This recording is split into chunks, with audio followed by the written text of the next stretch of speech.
morning everybody, welcome to Immortal Gaming. This is me again, Marvin, and we're now here for another video for Ragnarok M Classic, and this is gonna be the official beginner's guide of Immortal MBGG to Ragnarok M Classic. Let's start with the daily battles, okay? So the daily battles is located here at your character profile. So at first, if you're gonna look at the info here, you'll be starting at 3,500 combat attempt. So how do you count the combat attempt? One kill is one combat attempt, okay? So when you kill a monster, that's considered one combat attempt, okay? So that defeats the purpose of having an AoE build in the game.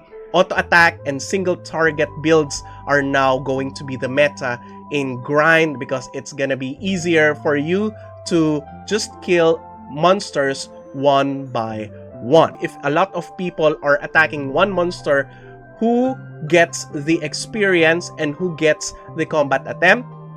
The first and the second hit gets the combat attempt, okay? So how do you get those 3,500? You can make it faster on counting those 3,500 by using a meteoric chain. It's very common in the game, so you'll easily get meteoric chains through the daily mission boards and also on the event item NPCs on Frontera.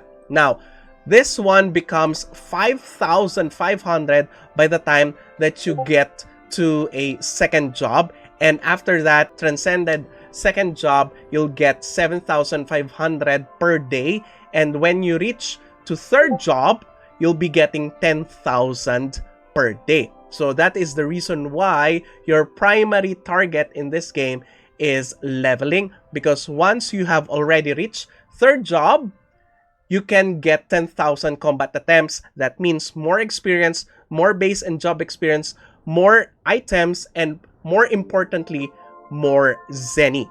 Okay, so that is for your daily battles. Second type of combat time is the gameplay time.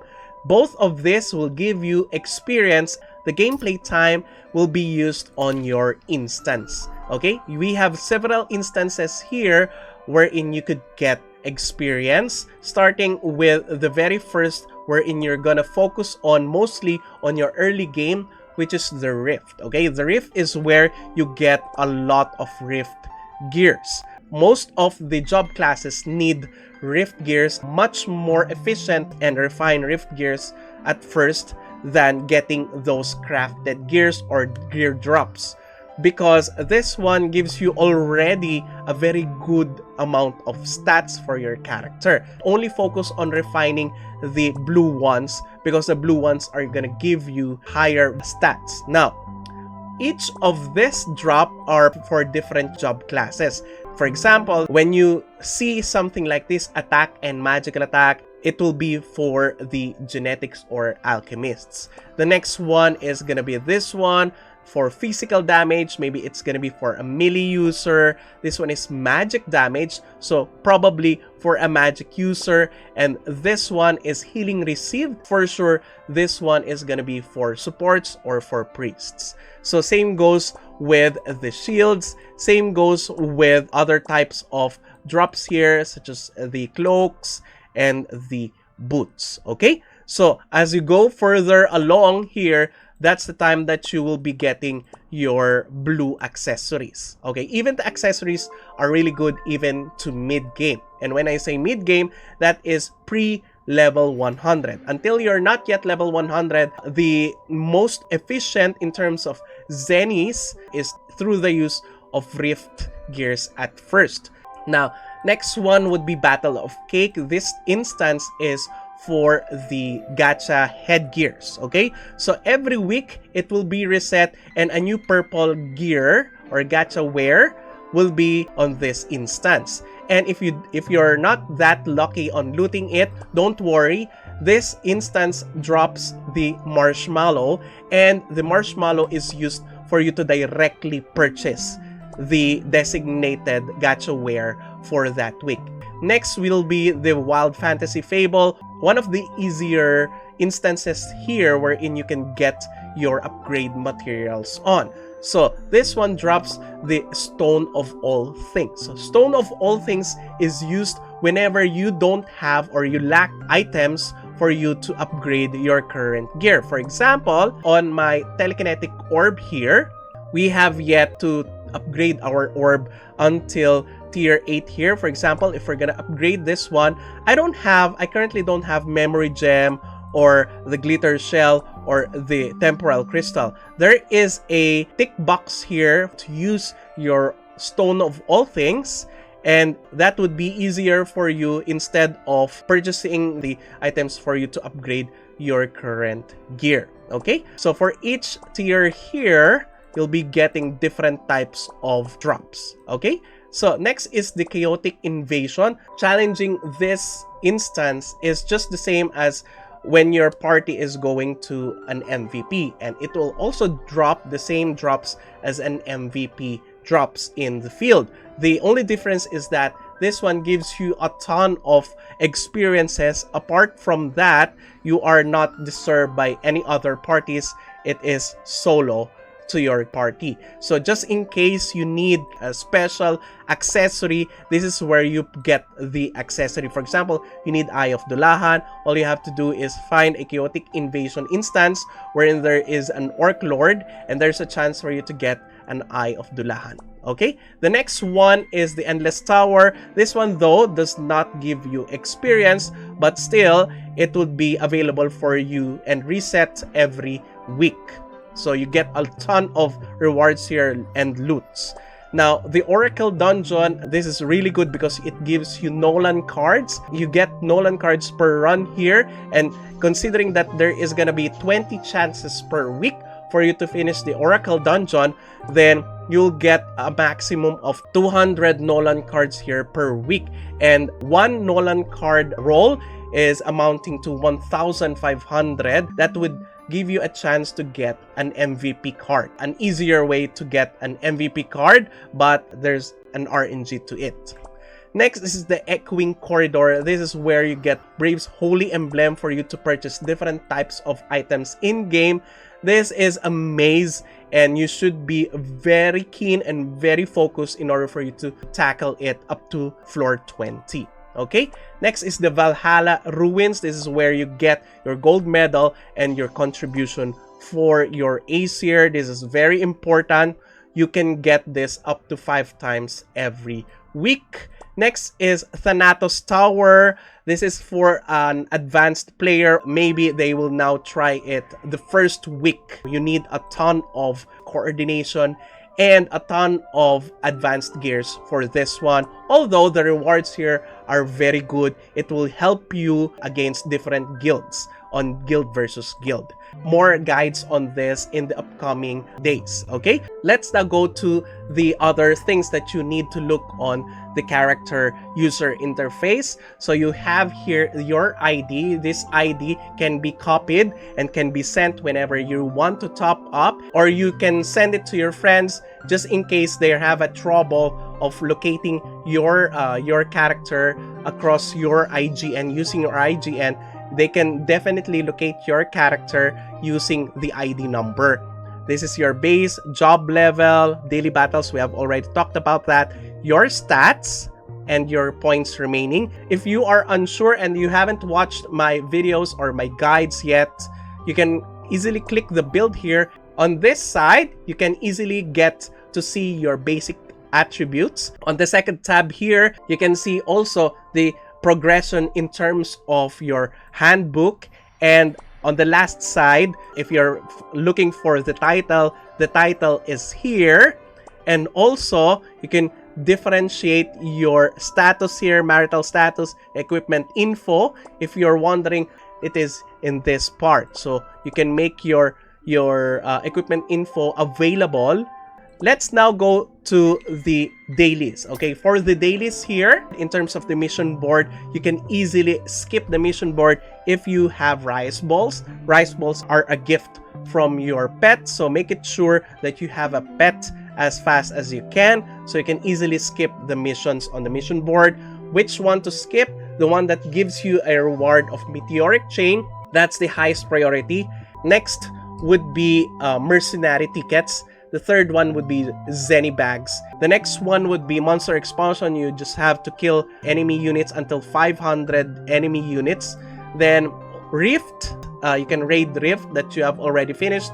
And then after that, on your guild donation, guild blessing, enhancement, and just pet labor. So pet labor is sending your additional pet, not the pet that you currently have. For example, I have only one pet here and it's currently deployed. You cannot use that on the pet labor. You have to catch other pets so that you can use it to gather different types of items on the pet labor. For example, here on the cooking center, it will give you a rice bowl every 30 minutes.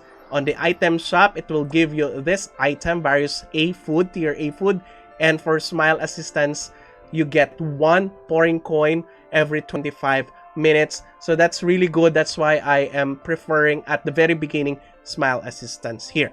And the next one would be guild and then arena. You get a lot of Medal of Honor here. So where do you use your Medal of Honor? Medal of Honor is used on your Medal of Honor shop. I would suggest that you shop either gold medal and contribution. Sometimes it's also good for you to stack on the honor proof and praying card pack. Next would be this second tab here, and this is the build guide, or I would say the build statistics. This is very much important because it shows how much of the population or the players are resorting to different types of equipment usage and card usage. For example, on for a sorcerer, okay, 82% of the owners are using Sage Diary. So that would be a good determining factor for you on which gear would be the more popular, and that would be, you know, if you're a beginner, that would be easier for you to follow. Next tab here is gonna be the supply and demand tables and graphs. So this is very important if you want to, you know, save more Zenny and of course earn more Zenny for your character. Next would be the currency bag. So where is the currency bag? The currency bag is this one. All right, so this is where you can see your current Zenny contribution gold medal, how much have you topped up, and how much you can use to gift to a character. Or if you don't know, you can actually gift an item to other characters or to other players if you have this reward points card.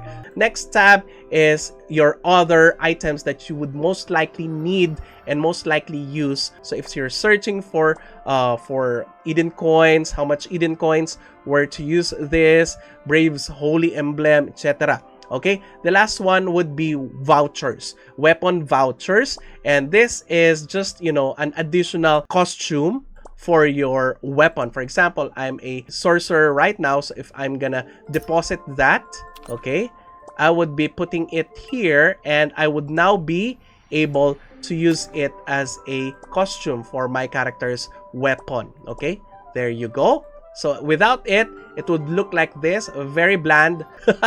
Now it has a different costume and texture. As a beginner, this is a really good game because it offers you a more powerful gear than the usual gear from scratch, craft and build way back in Eternal Love. They have now introduced the Rift gears. So the Rift gears doesn't require any set. Okay, usually when we build sets here or build gears or characters in this game, we used to have crafted gears that needs to be upgraded in order for you to make your set work.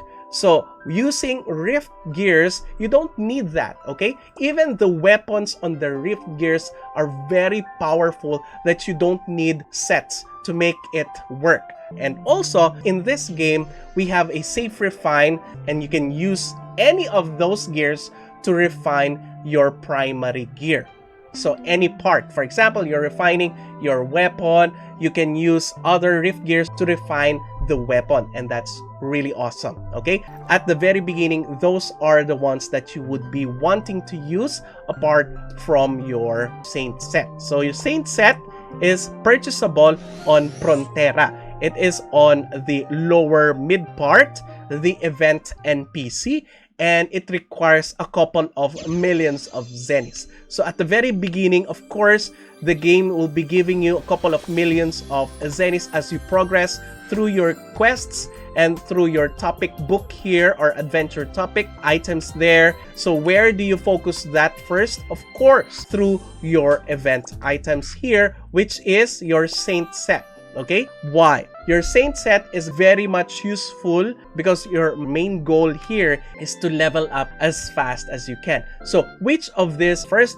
I would suggest for you to purchase first the gears that would have the job experience bonuses, namely the armor, the shield, okay, the shield and the cape. So those three give you additional bonuses, and that's already 30%. Okay, once you have already reached that, you can also purchase weapon. It's not advisable, but it's still good because it also increases base experience. So base experience is still important for you to get advances on your stats and also difficulties on your instances. So it's still okay, but I would suggest for you to purchase first job experience bonus saint sets. Okay, the saint set are used for your grinding. Going back to the instances here, mind you, there are different types of rift gears. It's really good for you to advance to the latter parts here before you start upgrading or refining your items. For example, on level 80 set of rifts, for the warrior here, you have a chance now to get a refined rift gear. So that saves you a ton of zenny. If you have a couple of zenny, refine it only to +6 and then wait for your fixed party or your friends to get to level 90 because those gears already have +6 on them or +4. So next would be your crafted gears. When you already have the enough gears to upgrade your current items, that's the time that you start your set. Okay, and I would definitely suggest and recommend for you to start on your weapon and the set that is included on your weapon. The set effects are here. For example, if you are a professor or a sage or a professor, I would be suggesting for you to focus first on your weapon and look at the set effects here. Which one would be the most important here? For example, you deem that the most important here is your bolts damage, then go for telekinetic orb the next. And then after that, the pocket watch. Now, let's now dig in deeper on your gears progression. Of course, you can enhance it. Enhancement is bound to the slot, not to the gear, okay, not to the weapon. For example, this one is 97. If you take out the weapon there, if you'll be putting a different weapon there, for example, we're gonna put this weapon, you would see that it would carry the same enhancement as you have on the previous weapon that you have equipped. Next is refine.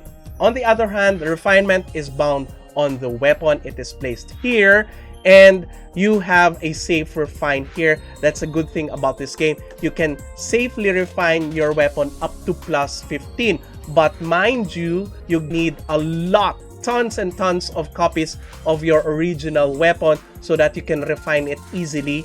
Safe refinement also costs a ton of zenny. As you have seen, refining from +10 to +11 would already cost you 5 million zenny. So you have to, save a lot if you know that your luck is really bad on refinement. Okay, in a way, it's really good because there's a way for unlucky people like me to make my weapon to +15. In order for you also to repair your gear that is destroyed, you need the same item so that you could repair your item. Okay, so the third tab here is for upgrade. Since my Sage's Diary here is already max upgraded, you cannot see anymore here. So next is the card. So the cards here, and changing of cards does not cost anything. You can easily switch through your cards here.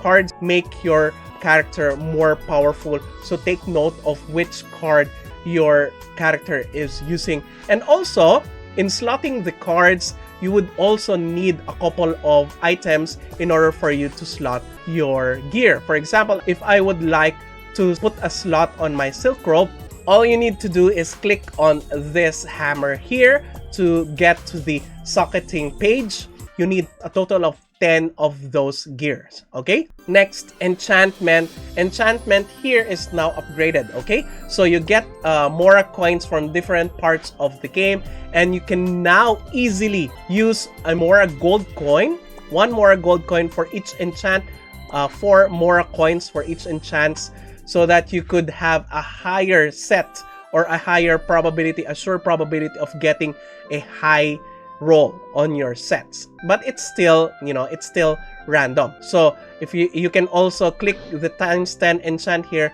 Okay, the next part here is memory. A guide will be uploaded solely for the memory, and this will be available for level 90 and above. Okay, so let's now talk about guild. Okay, having an active guild is very important, and you have to be active also on the guild so that you could gain a ton of progression items for your character. For starters, in the guild, there is your additional 30 minutes gameplay time, of course. So it is this one, all right? You can put in a CD here so that you could play it and let everyone on this area get additional up to 30 minutes of gameplay time additionally every day. The second place in the guild hall is your donation. Guild donation is very important for your Aesir Monument. Aesir Monument is where you get upgrades on your current skills, are highly dependent on the Aesir Monument. So don't sleep on this. It is very important. Next is your Guild Blessing. Guild Blessing is located at this part. So this is where you pray and submit your blessings, okay? So blessings here give you additional attack stats, def stats, and elemental stats, both on the offensive and defensive side. It also has a prayer wherein you could offer your contributions to increase stats also, depending on your job classes. Now, apart from that, having a guild is very important in achieving progress. So if you're gonna be looking at our calendar, we have here the guild battle and the final guild battle. So the guild battle, which is what we have called War of Imperium, the final guild battle is what we call the War of Crystals. So both are very important and very much fun for you, okay? Particularly if you have an active guild. That is where you can get a couple of honor proofs, contributions, and even brave holy emblems and war gold coin. Okay, let's now talk about the mercenary cats. Mercenary cats are very important. Sometimes when you are just starting, the damage of the cats are much more powerful than your damage, so they are very important but kind of costly to maintain. So each of this would be needing a cat mercenary ticket, which can be obtained on your mission board, or you can simply pay zennies to acquire them and to renew them. There you go. If you would want to hire them, you would need 60,000 zenny per week. And look at them. There are 4, so you need 240,000 zenny per week to sustain their rental. Okay, but nonetheless, they are very much important in solo grind, in solo battles, and also on solo dungeons. They really help you, particularly Wasabi, on those tough stages wherein the damage of the MVPs or the bosses there are too much currently for your character. Wasabi will be doing the tanking for you. And then Maisa is dealing a lot of damage together with Po, and also your healer will be Goro. So it's a full team for you. And if you're not using that, you can also resort to mercenaries, not the cats, in your rifts, in your instances here through the matchmaking if you cannot find anybody else. Okay, for the quests, it's here. Okay, we have different types of quests, we have the main story, the side story quests, and we have the collection quests. There is also hidden quests. You will determine them depending on what they look on the map. Okay, so more on that on the next guides. And that's it. I'm sure there are still a lot of questions, a lot of things that you want to learn in this game. Don't fret, I have a ton of upcoming guides for you, just for you. I have been working so hard day and night for these guides, so I do hope that you appreciate all of them. Thank you everybody for watching. If you haven't subscribed to my channel, please do subscribe. If you happen to like this video, please do leave a like, share this to your friends, and click that bell notification button so you get notified every time I upload a new video, start a new stream, or a new content. That's it. See you again in the next video. Bye-bye! Now I found you.